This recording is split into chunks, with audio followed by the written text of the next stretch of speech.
Halo, Assalamualaikum, English Pulse Online. Today we are gonna talk about the active versus passive voice for the simple present tense detail pattern. Only 5 minutes. Here with me, Ma'am Anna.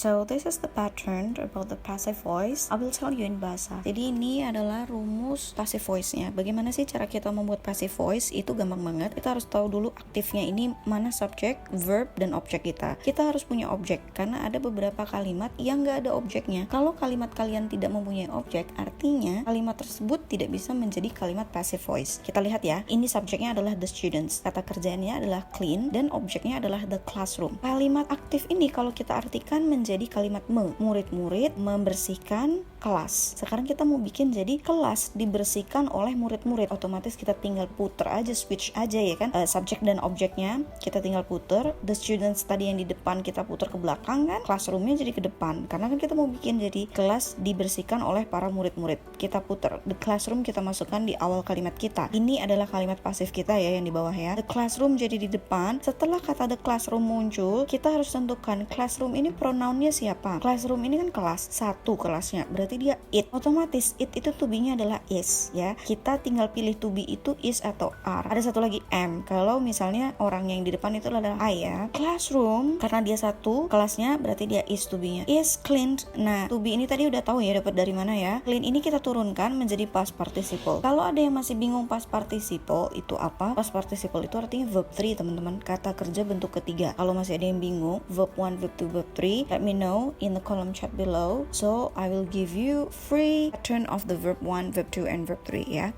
Next, setelah kata kerja kita masukkan, kita kasih tambahan by. By itu artinya oleh. Oleh siapa yang mengerjakan tadi? Subjeknya siapa? The students. Kita pindah ke belakang, tapi the students ini pada dasarnya dia berubah menjadi objek. Jadi kalau kita mau rubah subjek yang tadinya they, di depan ini subjek they, kita rubah jadi them. Kenapa jadi them? Nah, itu kalian harus lihat video mana yang tentang pembahasan subjek dan objek ya. Di sini kita akan bahas the passive voice-nya. Kalau ada yang masih bingung subjek dan objek, you should know the difference between of the first ya before you do the passive voice. Jadi harus tahu dulu bedanya subjek dan objek ya. Oke, di sini ada lagi contohnya. Present simple itu to be-nya is atau are, bisa jadi am kalau misalnya saya di gitu ya. Misalnya saya ditelepon oleh seseorang. Nah, berarti to be-nya am. Oke, di situ ada dua contoh, ada bees produce honey. Lebah menghasilkan madu. Lebahnya banyak ya di situ ya. Nah, kita tinggal putar berarti. Yang diputar adalah lebah dan madu. Oke, otomatis kita merubah bees dan honey tinggal diputar ya, di switch. Honey dulu kita keluarkan. Honey di situ to be-nya adalah is. Kenapa? Karena madu dia adalah uncountable noun yang tidak bisa kita hitung, pasti dia it ya. Jadi pasti to be-nya is. Produced itu bentuk verb 3-nya dari kata produce by, kita masukkan by bees. Yang bawah juga di situ kalian bisa lihat kenapa jadi are to be-nya karena enhance-nya di situ more than one, lebih dari satu. That's it. Okay, easy one, right? We go next. Now look at the pattern. I have the positive, negative, and the interrogative one. Di sini adalah jenis dari beberapa tipe yang ada positif, negatif, dan bertanya. Nanti mungkin kalian akan sulit yang di bertanya ini ya, karena kita harus tahu bedanya. Oke, I will start from the positive one first. Kita mulai dari yang positif dulu. I park the car. Seperti yang tadi Ma'am Ana bilang, kita harus tahu subject I, park verb 1-nya, the car itu adalah objeknya. Kita switch kan, berarti di sini I sama the car-nya. The car kita munculkan duluan. The car is, kenapa is? Karena mobilnya satu, to be-nya is. The car is parked. Di sini jadi berubah menjadi verb 3 by, oleh siapa? Aku. I jadi me. Kenapa? Itu pelajaran subjek dan objek yang tadi Ma'am Ana bilang. You should know first about that. Okay? Next, di sini Ma'am Ana ada kata she. She ke belakang, me ke depan. Me ke depan jadi saya, jadi subjek, jadi I ya. Karena me itu objek, saya subjeknya jadi I to be-nya am. Nah, jadi nggak harus is sama are aja, am juga dibutuhin kalau subjeknya I ya. I'm called by her. Saya ditelepon oleh dia. That's it. Next. Nah, if your sentence negative one, gimana kalau kalimat kita negatif? Easy one. You don't buy the ticket. Kamu tidak membeli tiket tersebut. Sekarang kita mau bikin jadi tiket itu tidak dibeli oleh kamu, ya kan? Itu kalimat pasifnya ya. Nah, you sama the ticket kita putar. The ticket kita masukkan di awal kalimat kita. The ticket, tiketnya berapa?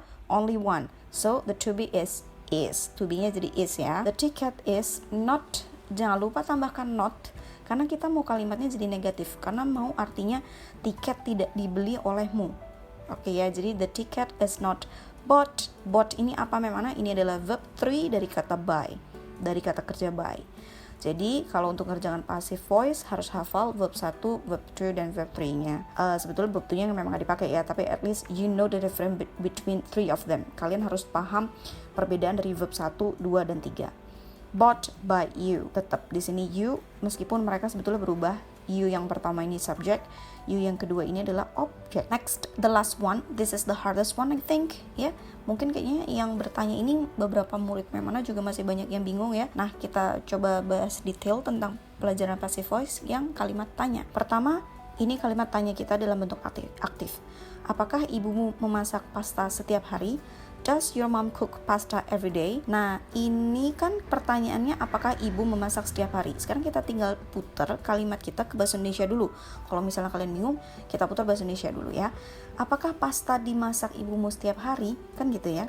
Nah, otomatis pasta dong berubah sama ibu kan di situ ya. Karena pada dasarnya mom ini subject, cook ini verb, pasta ini adalah objeknya. Jadi kalian cari dulu objeknya nih.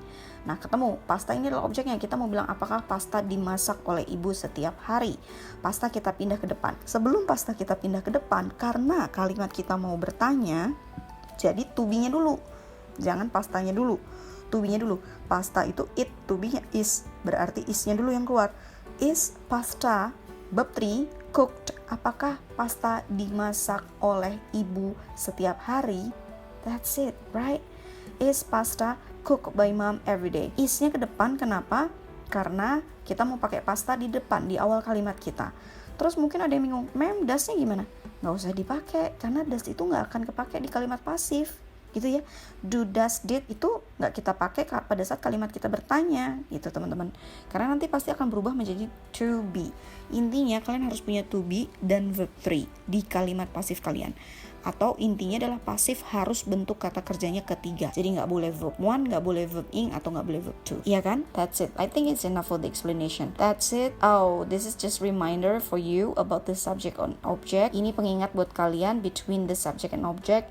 You should know. Kalian harus hafalin deh ya. Kalau misalnya nggak hafal-hafal, bikin kalimat setiap hari.